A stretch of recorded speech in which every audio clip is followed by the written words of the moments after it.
alhamdulillahi wahidul ahad alladhi lam yalid wa lam yulad wa lam yakul lahu kufuwan ahad. Thumma salatu wa salamu ala habibina wa nabiyina Muhammadin sallallahu alayhi wa sallam wa ala alihi wa sahbihi ajma'in wa ba'd. Tumutenda Allah subhanahu wa ta'ala oyo Allahu azza wa jalla nini kubeera nga atambuza omwezi ogwa 2021 okutuusa ku nkomerero yagwo. Tumusaba Allah nga tumwegayirira nga bwagunzisa obulungi. Tumusaba Allah n'oguddako abeere nga atuwa baraka, atusaasira, atuseeko obukuumi bwe, era waaba wakutujjulula atujjula nga tuli mu baddu abasiimiddwa mu maaso ge. Tumusaba Allah asobola okusaasira ebyengera n'emirembe ku nabbi waffe Muhammadin sallallahu alayhi wa sallama wamu ne ku bantu be nabo lyamugoberera okutuusa ku lunaku lw'ekiyama. Allahumma amiina. Tugenda kulaba ku mbeera eriwo, obusiraamu bugyogerako butya, ensonga y'omwaka, tujja kulaba ku daharu, omwaka guno, era omusiraamu osaanidde kweyisa otya, osaanidde kukola ki ng'omusiraamu. Nabbi abeera nga atugaana okuvuma omwaka, wabula teyatugaana kubeera nga tugutenda. Era waliwo hadithi ez'enjawulo n'engeri butya omusiraamu bw'olina okubeera ng'okolamu mu mbeera etya Allah subhanahu wa ta'ala emusanyusa. Kirizibwa okutenda omwaka bishidda, oba nti gubadde gukaluba n'ogamba nti omwaka gubadde gukaluba, oba n'ogutenda nti omwaka gubadde gwa bbugumu, oba n'ogutenda nti omwaka gubadde munyogovu nnyo barden, n'obeera nga otenda mu bitendo eby'enjawulo, wabula okubeera nga tuguvuma olwa hadithi ze tugenda okulaba. Nabbi yabeera nga atuziyiza. Hadithi esooka, Nabbi yagamba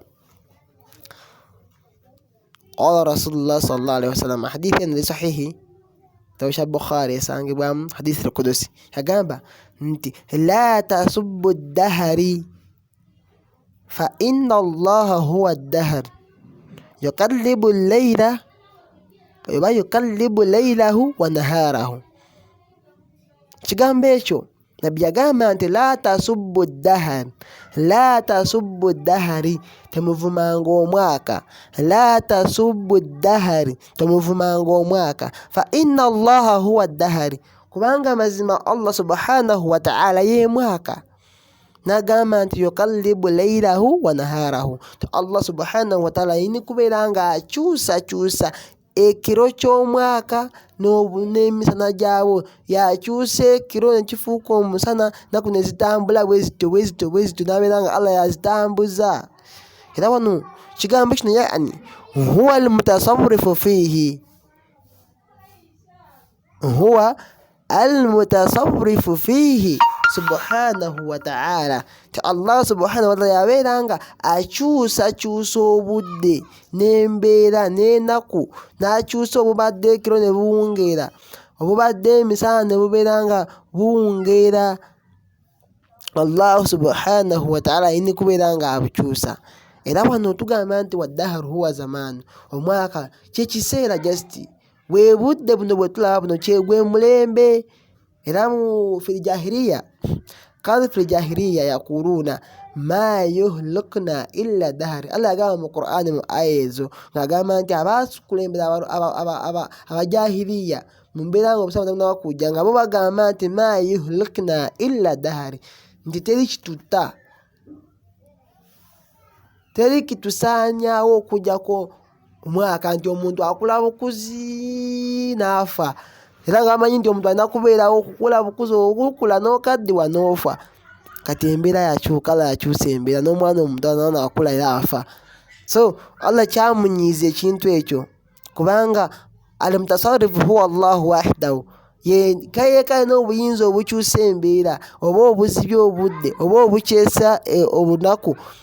Ye Allah subhanahu wa ta'ala wahdahu, yekka omu bw'ati, huwa alladhi yuqallibu al-layli wan-nahari. Ye Allah subhanahu wa ta'ala nyini kubeera nga akyusa obudde obw'ekiro n'emisana, yakyusa ekiro ne kifuuka emisana, yakyusa emisana ne zifuuka ekiro. Wa yunazzilu ma yanzilu, era yassa ebikka wayukaddiru ma yaqdir era yagera kyonna ekyabageze kyonna ekigerebwa. Allah nagera nti enkuba etonye netonya, nagera nti ofe nofa, nagera nti leero omusana gwaka negwaka. Allah yalina obuyinza ku mbeera eyo. So kati ffe guno omwaka tuvuma nogamba guno omwaka gwadde mukambwe nnyo gutuletedde obulwadde. Allah yaleeta obulwadde ogamba ovuma omwaka mukuliko ogwaka mukoleki oba ovuma Allah subhanahu wa ta'ala. Nabbi yagambira mu hadithi ezenjawulo nti omuntu ayogera ekigambo ekyo abanga taadda, abanga alumbaganye Allah subhanahu wa ta'ala, abanga ataddewo olutalo wakati we ne Allah subhanahu wa ta'ala. So nabbi nabeera nga atwebaza okuvuma omwaka. Wafiri hadithi sahihi era mu hadithi entuufu ennyo yaqulu Allahu jalla wa ala, Allah subhanahu wa ta'ala byategeeza na Allah agamba mu hadithi eyo nti yu'dhini ibn adama yasubbu dahari wa ana dahar uqallibu al-layli wan-nahar. Allah agamba mu hadithi eno nti yu'dhini ibn adama, nti omwana Adamu anyiiza, omwana Adamu ansunguwaza, abaana Adamu banyiiza. Yasubbu dahari, bavuma omwaka. Mujja kulaba abantu nga bavuma eryaka, bookye engoye, bakole buli kimu kye baagala nga bavuma bavudde mu lyaka ekadde, naye ng'ate ne mu mwaka omupya gwe bagendamu ye Allah yakyusakyusa obudde n'abukeesa n'abuzibya. Kati wano agamba nti yu'dhini ibn Adam, nti abaana Adamu banyiiza. Yasubbu dahari, bavuma omwaka. Wa ana dahar, ate nga nze mwaka. Uqallibu al-layli wan-nahar, nze nkyusa ekiro n'emisana, nze nkyusakyusa obudde bw'ekiro obadde obuwungedde n'abukyesa. Allah subhanahu wa ta'ala alina obuyinza ku mbeera eyo. Era wano mu nanka eno famaana annahu daharu, kyeyategeezamu nti annahu daharu nti Allah ye mwaka, yategeeza nti yukallibu laylahu wa naharahu, nti Allah yakyusa obudde emisana, obudde bw'ekiro bw'omwaka n'emisana gyakyo. Allah yakyusa ekiro n'emisana gyakyo, obudde bubadde nga buwungedde n'abukyusa ne bufuuka emisana, naku ne zitambula. Wa yusarrifu shu'unu hadha dahari baina al-ibad, wa yusarrifu shu'unu hadha dahari baina al-ibadi, era Allah yakyusakyusa embeera y'omwaka ogwo eri abaddu be, n'akyusa. Nolaba nti omwaka guno omuntu awangalidde wano Kasubi, okuddako n'agenda Allah n'akyusakyusa embeera z'omwaka ogwo, n'agamba nti bano kambajjululemu, bano kambalekewo, n'aleeta abantu abapya mu mwaka guno eno, abamu n'abajjula n'abeera nga abatwala, n'atujjamu abengedde n'aleeta abalala abapya. Allah bw'atyo bw'akyusakyusa embeera zaffe wakati waffe. Allah yazikyusakyusa n'agamba nti ono kamwavuwaze, ono kamugaggawaze, ono kamuwe ku sente, ono kanzimuggyeko, ono kamusitule mu ddaala, ono kamukakkanye. Allah bw'atyo bw'abeera nga akyusakyusa embeera zaffe mu mwaka. Ye Allah subhanahu wa ta'ala ye mutasawwirifu, yennyini kubeera nga akyusakyusa embeera. So kati gwe onaabeera n'ovuma guno omwaka gwadde, guno omwaka nga mubi nnyo baaba, nobeera nga okolimira n'omwaka, nagamba Allah akolimire guno omwaka, oba akolimire ekiseera kino, ng'olaba nga kikunyigiriza nnyo, naye nga Allah subhanahu wa ta'ala yennyini kubeera nga alina obusobozi ku mbeera, aidha akukyusizaamu oba n'akunyigiriza. Era n'agamba nti Allah ng'amaze otugamba eyo nti yusallifu shu'unu hadha dahari baina al-ibadi, yakyusa embeera z'abaddu be mu mwaka ogwo. N'agamba nti fala yasubbu, temuvumanga omwaka, lianna sabba dahari, kubanga mu kuvuma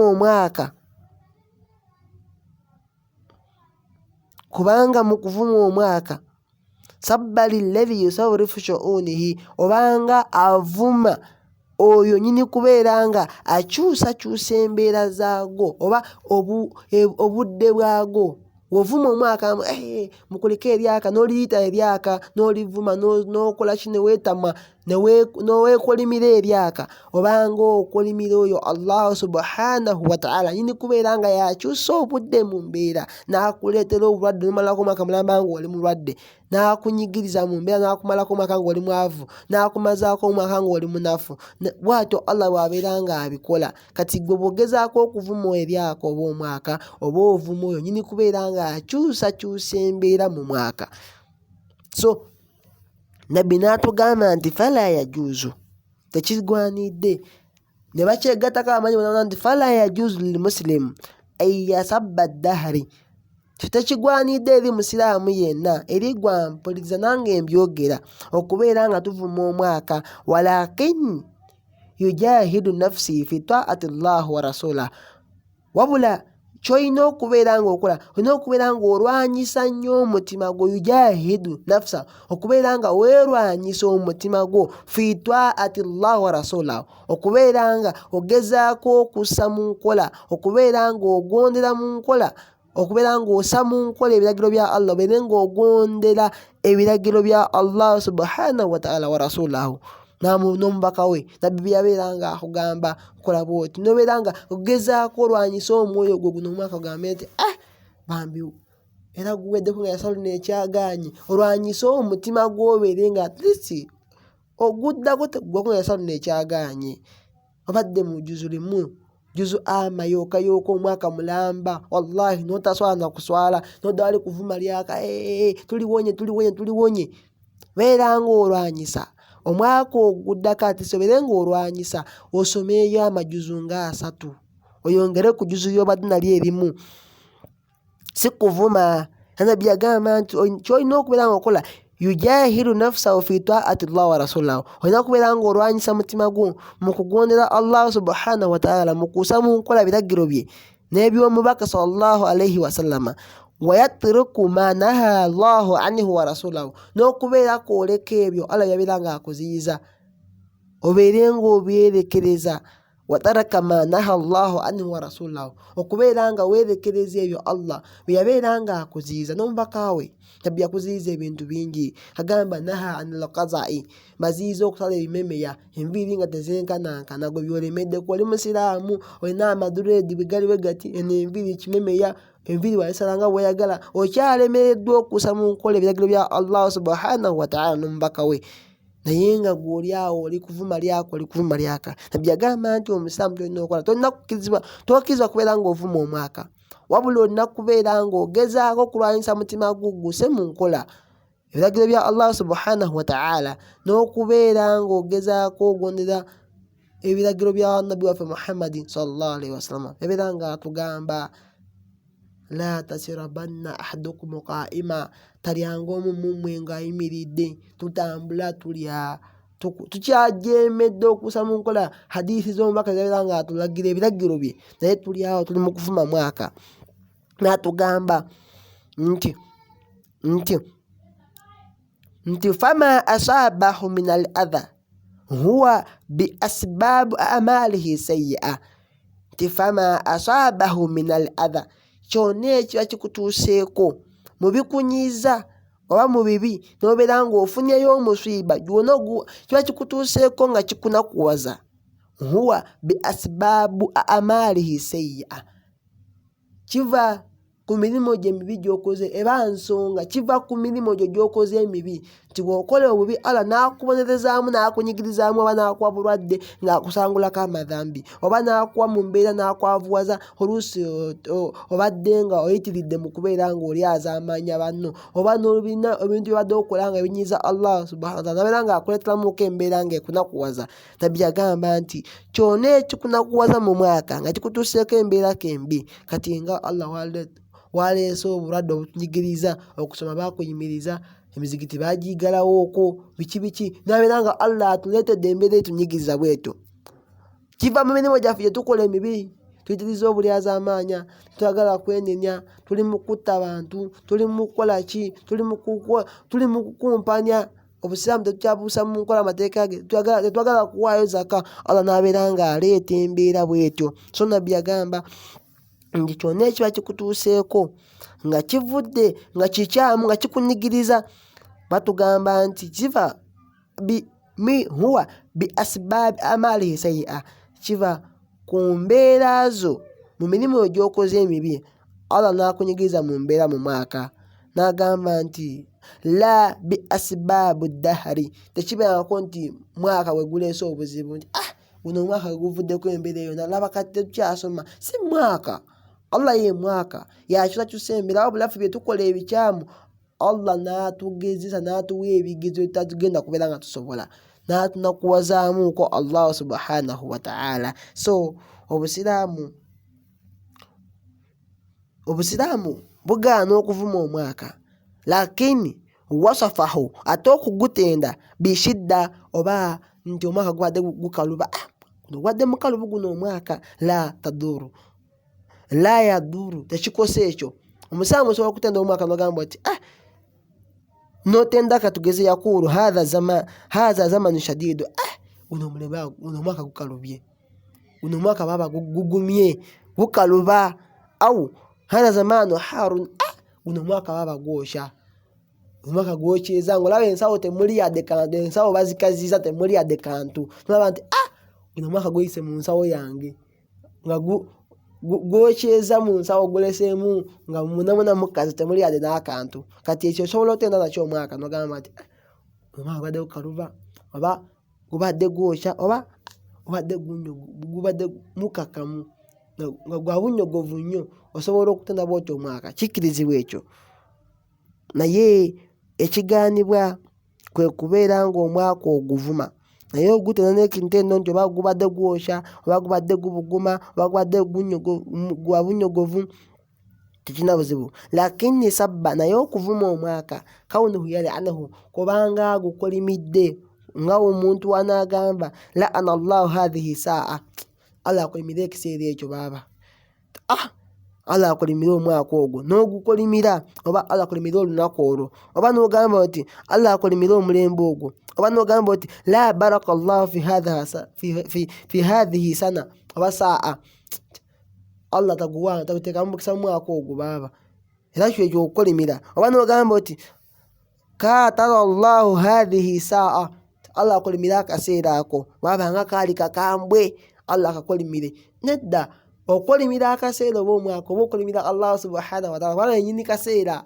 yakyusakyusa obudde, yaleetawo obudde obwesanyu, yaleetawo obudde obw'okubeera nga tunakuwala, yanakuwaza, yasanyusa Allah subhanahu wa ta'ala. So nabbi yabeera nga atugaana okubeera nga tuvuma omwaka, n'agamba nti amma kaunuhu, naye okubeera nga ogutenda n'oguwa oba kuniya, n'oguwa nickname, n'ogamba nti hadha zamanu shadid, omwaka guno gubadde mukambwe, oba au haruni, oba n'ogamba nti guno omwaka gubadde gwosha, oba au baridin, oba barudun, guno omwaka gubadde gwa bunnyogovu, ekyo tekirina buzibu, ekyo tekirina buzibu. Okuwasafaha oba okuwasafa omwaka bishidda n'obukaluubirivu, oba fala yaduru dhalika, ekyo tekikosa, wabula ekikoseza kwe kubeera ng'eryako olivuma, n'otandika okubeera ng'ogamba muno kuliko eryaka baaba,